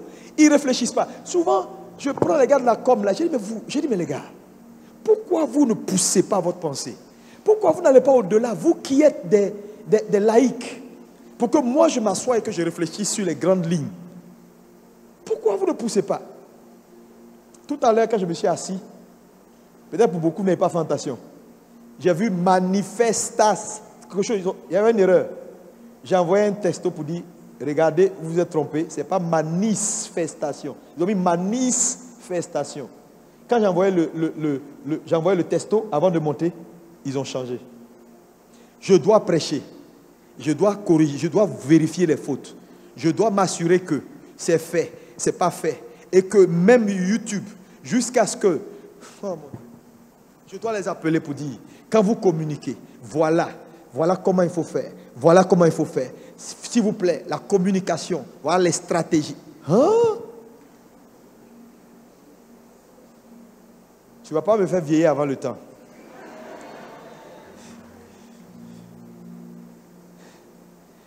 Dis avec moi stratégie. Mets la main sur ton front. Dis Seigneur, ouvre mon esprit. Si les choses nouvelles, si des stratégies nouvelles, sur une nouvelle façon de voir et de réfléchir. Ne joue pas avec cette prière que je suis en train de te faire faire. Tu sais, si tu es limité dans ta capacité de réflexion, il y a des choses que Dieu ne peut pas faire avec toi. Oh. Tu sais, l'une des grâces, il y a quelques gens qui s'en sortent. Hein. Je bénis Dieu pour le groupe musical. L'une des forces de ce groupe-là, Dieu a donné la grâce à Maman Eché. Elle a une capacité d'adaptation. En tout cas, elle tient la route. Dans l'ombre, dans les ténèbres, elle tient la route. Dans les ténèbres, là, elle tient la route. Ce n'est pas quelqu'un, hein? C'est elle-même. Je demande, réfléchissez. Je dis, si tu t'assois, Dieu va te donner des plans. Des plans. J'ai appelé le responsable de la jeunesse il n'y a pas longtemps, puis il a dit, tu sais, on peut mieux faire. Voilà. Je ne sais pas s'il est là. J'ai dit, j'ai réuni avec eux ce dimanche, avec son comité, parce que je veux leur donner une nouvelle stratégie pour mobiliser la jeunesse, parce que la saison est favorable. Et envoyer la jeunesse dans une nouvelle dynamique. Donc on en a parlé. Est-ce que Marius, je ne sais pas s'il est là, parce que je ne le vois pas, avec son comité, je dois avoir une réunion avec eux. Je veux qu'ils poussent. On dit hôtesse, ce n'est pas venir vous asseoir et puis juste faire asseoir les gens. Réfléchissez. On peut entrer ici un dimanche, les hôtesses dansent pour nous accueillir. Pourquoi pas?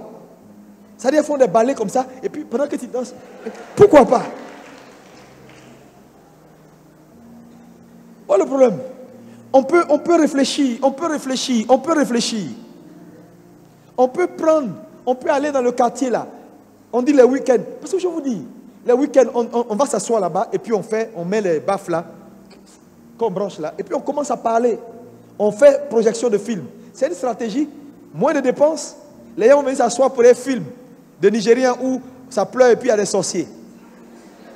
Quand ils finissent, avant que le film ne finisse, tu dis personne ne bouge.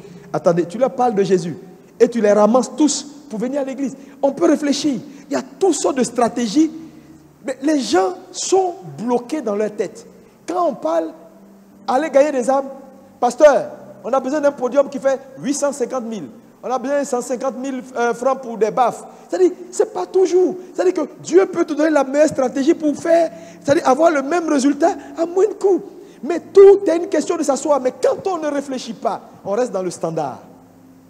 Le standard, c'est quoi? Mettez podium, allons quelque part, chantons, parlons. C'est le standard. Il y a un pasteur qui me disait, c'est le pasteur Mastelot, me disait qu'il allait en Haïti. Il dit, Dieu lui a dit, ne fais aucune affiche. Il dit, il n'a fait aucune affiche dans la ville. Mais Dieu lui a dit, voilà la stratégie. Tu vas entrer sur les réseaux sociaux. Tu vas sponsoriser. Tu vas appliquer la capitale de Haïti. Tu vas appliquer. N'applique aucune ville, applique seulement. Et Dieu lui a donné une stratégie. Et il a boosté à un certain niveau. Il dit, quand il est arrivé en Haïti, non. Il dit de toute sa vie, il prêche. Il n'a jamais vu autant de mobilisation de foule avec ce qu'il a eu là. Il dit qu'il aurait pu gaspiller des millions. Réfléchissons. Nous sommes une grande église. Est-ce que vous savez que nous sommes... Est-ce que tu as conscience que tu es une grande église? Les gens ne savent même pas dans quoi ils sont assis. Tu viens t'asseoir tous les dimanches.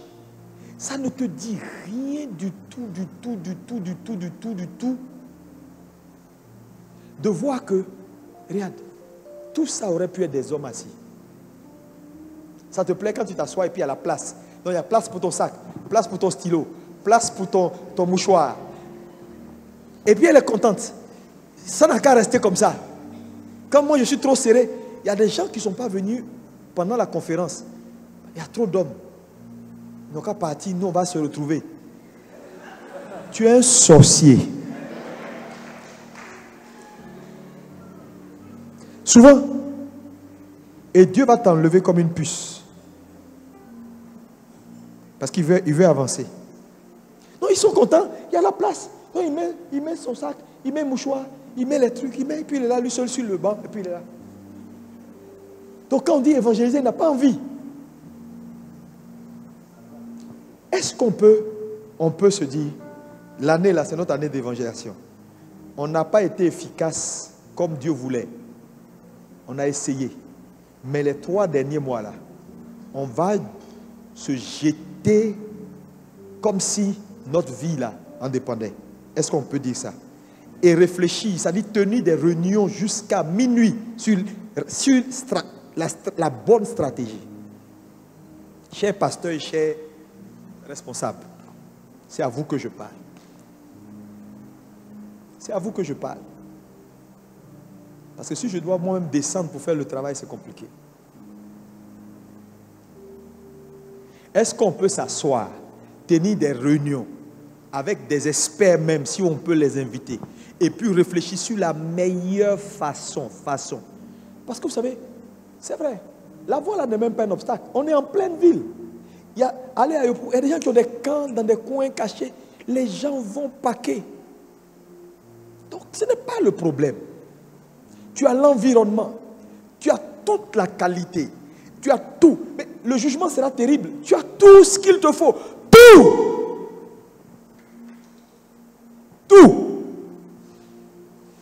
Que faire? C'est à toi que je parle. Que faire? Demande à ton voisin, qu'est-ce qu'on a à faire? Au moins, ça là, on peut mettre ça sur les 3 mois. Objectif, on a dit l'année. Mais quand on regarde, on a essayé. Mais on peut mieux faire. 3 mois là, Seigneur, on se jette à l'eau.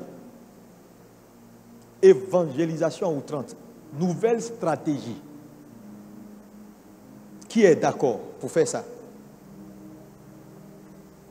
Qui est d'accord? Tu ne lèves pas la main pour oublier. Hein? Ok. Les pasteurs vont tenir une réunion parce que c'est l'urgence. Il n'y a pas autre chose avec la responsable d'évangélisation, les responsables de suivi, tenir une réunion et me proposer de nouvelles stratégies, mais des stratégies fluides qui vont nous permettre en peu de temps, j'ai dit en peu de temps, voir les résultats. Mais vraiment, quand je dis en peu de temps, tous les pasteurs de cathédrale, si tu as le titre de pasteur ou d'évangéliste, tu es systématiquement commis dans ce plan-là des 3 derniers mois qui arrivent. Stratégie, c'est-à-dire quoi? Et qu'un dimanche prochain, par exemple, qu'on voit déjà les fruits, et quand on va demander aux gens de venir, qu'on soit surpris de 150, 200 personnes qui sont arrêtées là, parce que la nouvelle stratégie là, elle porte. Ce n'est pas d'abord l'argent, c'est l'esprit. L'esprit. L'esprit va te parler, te dire qu'est-ce qu'il y a à faire et mettre en place les plans qu'il faut. Moi, si j'arrête de penser vision globale et que je redescends pour faire le travail pastoral, on ne sera même pas là où on est. Le problème, c'est que je ne peux pas faire ça. Donc, je suis obligé de rester global et faire confiance à ceux qui font le travail. Mais si je m'assois et je dis on va faire vision terre à terre là, je peux le faire. Est-ce qu'on peut me dire amen? Qui a pris conscience ce matin? Je vous dis, Église, il ne faudrait pas que Dieu nous juge. On a trop de potentiel, trop de capacité, trop de grâce, trop de grâce, trop de grâce, trop de grâce. Dieu nous a fait trop de grâce, trop de grâce, trop de grâce, trop de grâce, trop de grâce, trop de grâce, trop de grâce, trop de grâce, trop de grâce.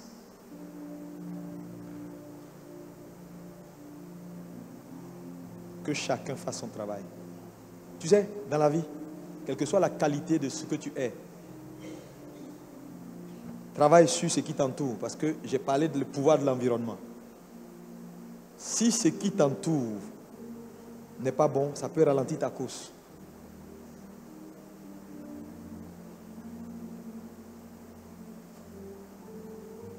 Stratégie. On va terminer.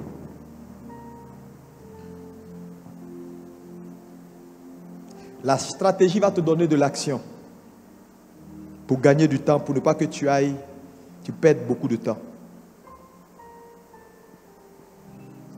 Un autre point important, c'est que quand tu as mis en place la stratégie pour aller à l'action, il faut mettre en place ce qu'on appelle un indicateur de contrôle.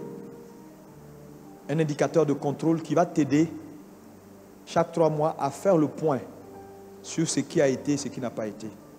Toute structure, toute vision qui n'a pas un indicateur de contrôle n'est pas une vision, parce que dans tous les cas, vous allez faire ça n'a pas marché. Et c'est ça le problème dans nos églises évangéliques en général. Les gens sont toujours enthousiastes, mais ils n'ont pas de plan de contrôle de ce qu'on met en place. Donc ça veut dire que si toi tu ne te rappelles pas là, ils ne vont jamais se rappeler qu'il faut s'asseoir un jour, faire des points, et puis essayer de... Parce que les points te permettent de faire quoi? De rectifier. Il dit non, on avait dit ça, mais j'ai remarqué que depuis 6 mois, ça ne marche pas. Si tu n'as pas d'indicateur de contrôle, tu ne sauras pas. Tu as fait une année avec une pompe qui est cassée, mais tu ne sauras même pas que la pompe là, depuis 1 an, elle est cassée. Tu ne sauras même pas. Elle va rester 1 an cassée. Pourquoi? Alors que si tu as un indicateur de contrôle, que chaque 3 mois, je fais un tour pour vérifier, tu peux dire, ah, mais ça, il est cassé depuis quand? Et puis tu fixes. Vrai ou faux? Il y a combien d'indicateurs de contrôle sur les directions ici? Les familles, depuis sont en marche. En tout cas, je n'ai jamais reçu de rapport pour voir, depuis leurs 6 mois ou 3 mois d'activité, voilà les problèmes qu'ils rencontrent, voilà les forces et les faiblesses. Je n'ai jamais reçu ça.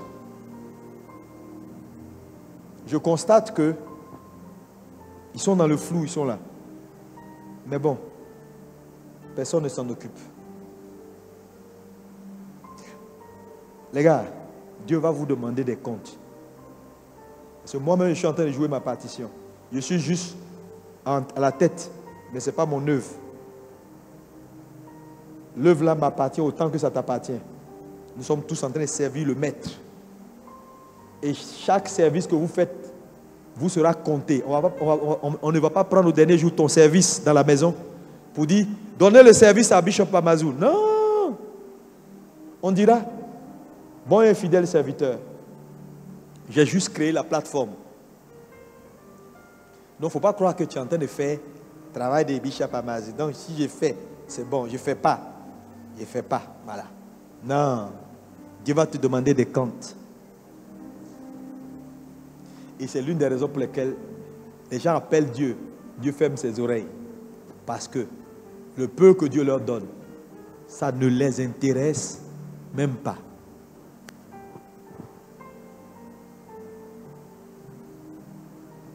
On est trop occupé par ce qu'on va manger, on va boire.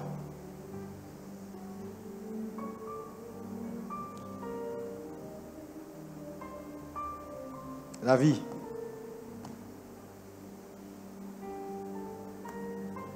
Dieu nous a trop bénis. Pourquoi on va regretter? Trop bénis. Réveillons-nous. Chers responsables autour, chers diacres, anciens, pasteurs, évangélistes, réveillez-vous de votre sommeil.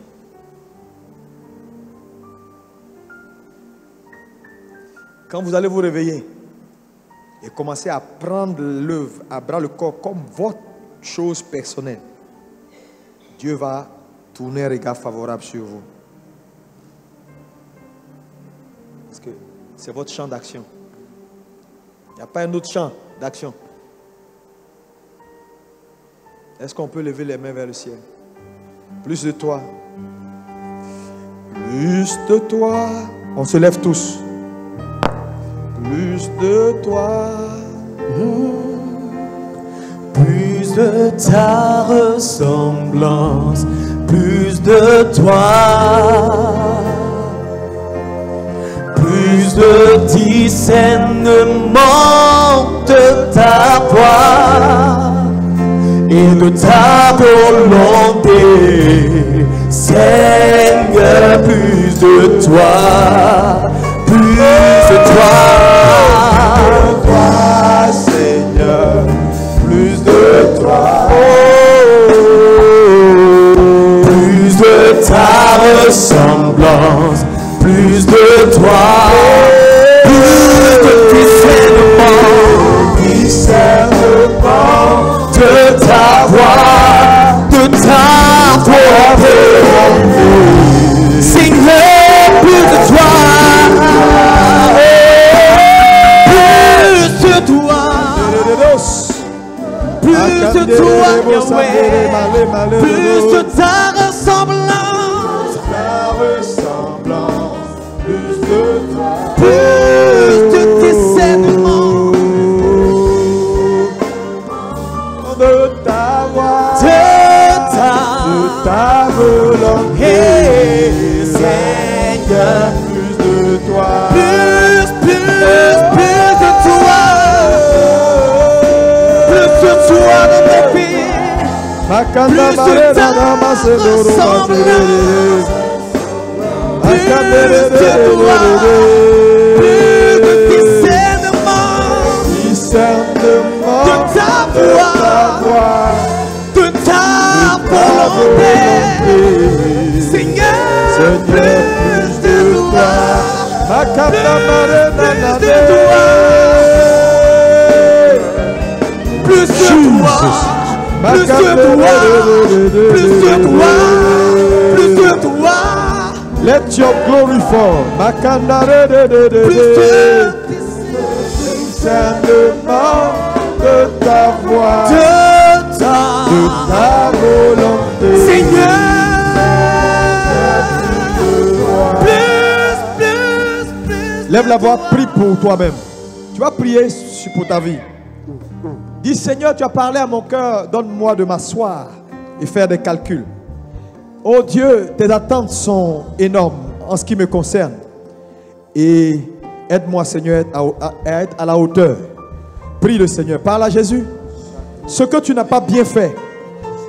La vision te permet de savoir ce que tu as à faire et ce que tu ne peux pas te permettre de faire. Ce matin, Dieu nous interpelle en tant qu'Église.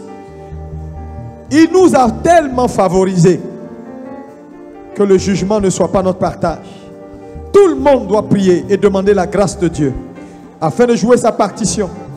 Les 3 prochains mois, nous voulons, Seigneur, nous fixer comme objectif à court terme, Seigneur, l'évangélisation à outrance. Seigneur, avoir plus de résultats que ce qu'on a reçu toute l'année 2019. C'est possible. Il suffit qu'on s'assoie et qu'on soit d'accord et qu'on laisse le Saint-Esprit nous donner la bonne stratégie. Oh mon Dieu, rien n'est impossible à Dieu. Éternel Dieu d'Abraham, Seigneur, je te confie les cœurs ce matin. Seigneur, nous ne voulons pas être juste des auditeurs oubliés. Saint-Esprit, parle à nos cœurs.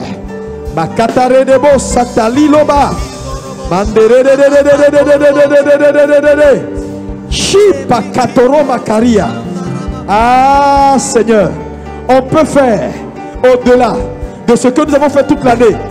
Seigneur, je prie pour une nouvelle stratégie dans le cœur. Oh mon Dieu, je te prie pour le collège pastoral. Je te prie pour les anciens, les responsables, à tous les niveaux, où il y a eu, Seigneur mon Dieu, relâchement, manque de vision, manque de stratégie divine.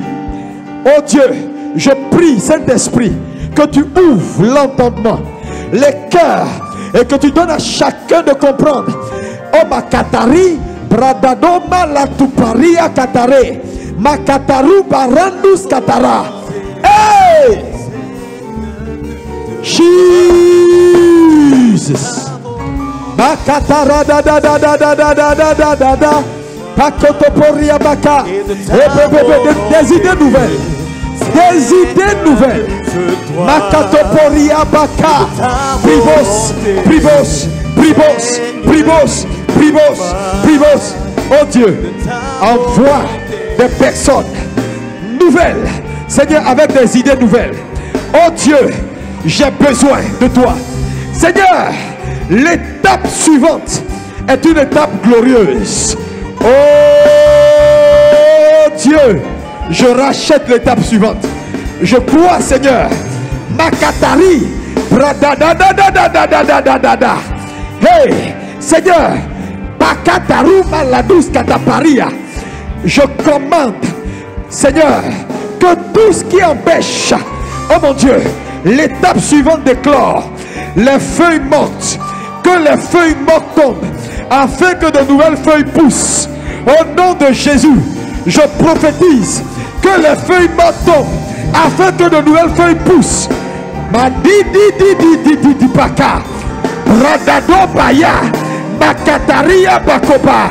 Seigneur, au-delà des paroles, nous attendons des actions concrètes basées sur, oh mon Dieu, la révélation de Dieu. Maria d'Akaparos, Maka, Maka, Maka, Maka, Maka, Maka, Maka. Hey! Ba ba ba ba ba ba ba ba ba ba ba ba ba. Likoparaba satere, Pakataroma sakaya baba, Lipoba kataraba sekeporia. Ah! Oh Jesus, plus de toi. Hey! Seigneur, plus de toi. De ta volonté. Seigneur, plus de toi. Seigneur, plus de toi. Seigneur, j'ai besoin d'hommes et de femmes de ta volonté qui vont tenir mes mains levées.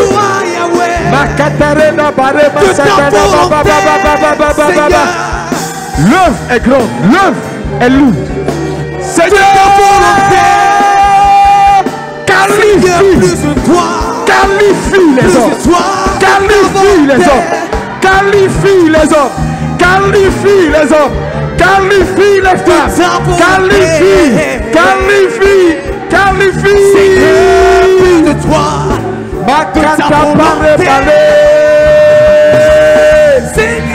power.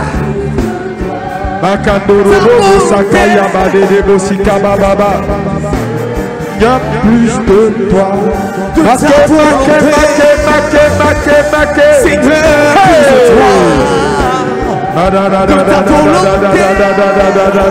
Jésus.